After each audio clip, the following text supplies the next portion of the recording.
a statement in Isaiah basically saying the world is falling apart. Staring back at Israel, saying judgment is turned away backward and justice stands afar off. For truth is fallen in the street and equity cannot enter.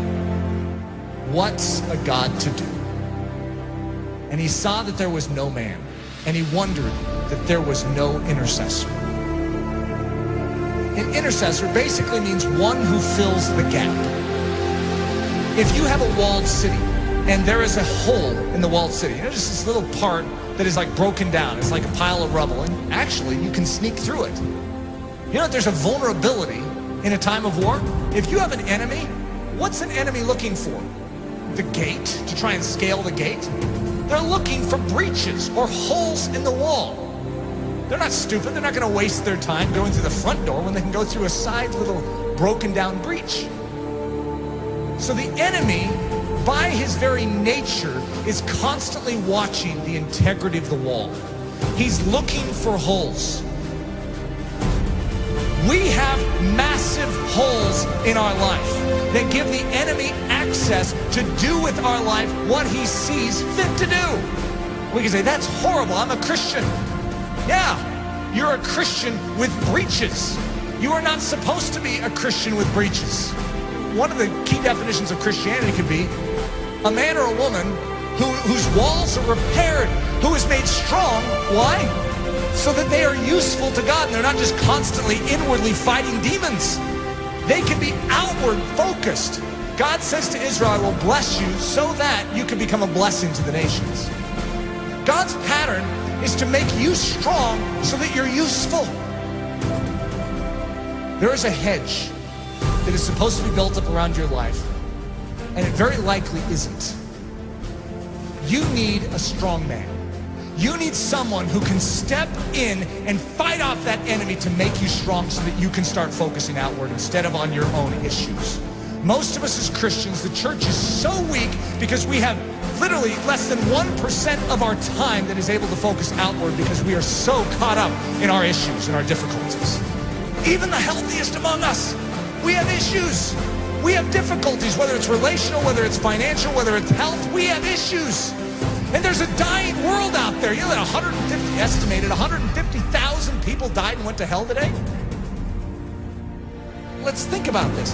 What did we all do about it? Did we take a step forward in beginning to do something about it?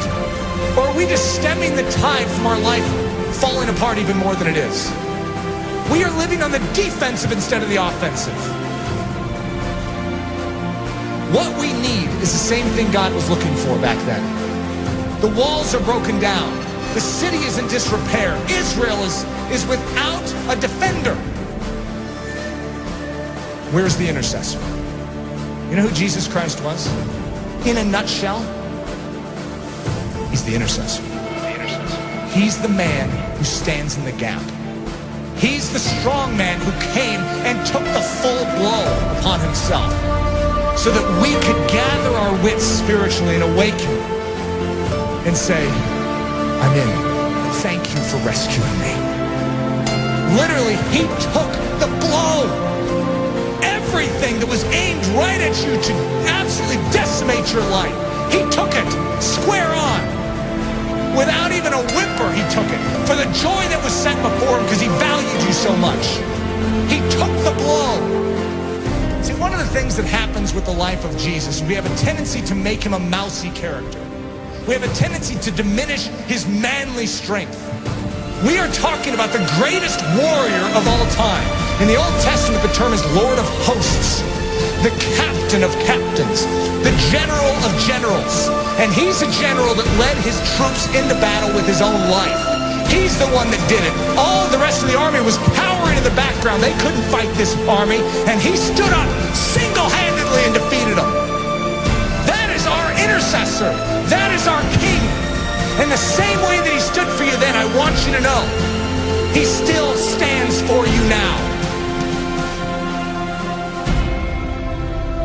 When you behold the cross, and you behold the resurrected Christ, and when you behold the ascended Christ who sits at the right hand of the Father, you no longer will just remain where you are.